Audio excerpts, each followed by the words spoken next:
Ir va čia, kai sako žmogus bankrotas, žinoma, valstybės bankrutuoja. Ir garantuoti pasaulyje 100% mes negalim už nieką. Aš negaliu pasakyti, kad čia bankroto gyvenime nebus. 100% aš to įvardinti negaliu. Bet aš tik tai noriu privesti prie to, kas turėtų nutikti, kad žmonės nepirktų maisto, nepirktų degalų, nepirktų pirmo būtinumo prekių.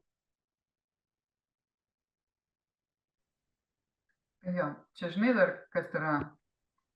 Čia yra baimė, kad pasaulyje vyksta tie visi pokyčiai, žodžiu, katastrofos visokios, dar ko tik tai čia nėra, žinai, ir ko tik negali būti.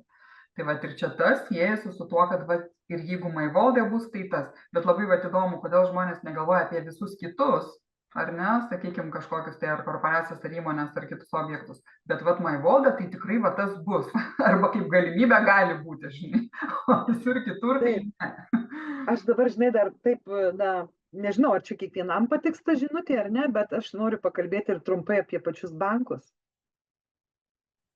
Žmonės žino, kas vyksta pasaulyje, kokia krizė, kas vyksta Amerikoje, ne, su bankais, kokios yra prognozijas globalios ir kiek jau yra informacijos apie bankus, bet vis tiek kažkodėl tai daro ten savo, deda indėlius, ar ne, įvairiausius, ale tipo įdarbina pinigus, ale.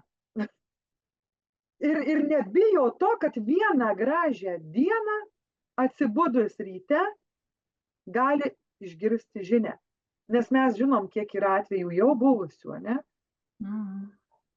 Tai va, kaip tu sakai, čia net baimės nemato. Ir vietoj to, kad pasidairytų aplink, kur įdarbinti pinigus saugiai, jie vis tiek dar keliauja į banką, nes bankas tai atrodo, vau, čia viskas gerai, viskas stabilu. Tai va čia aš tai norėjau pasakyti tokį grubų palyginimą.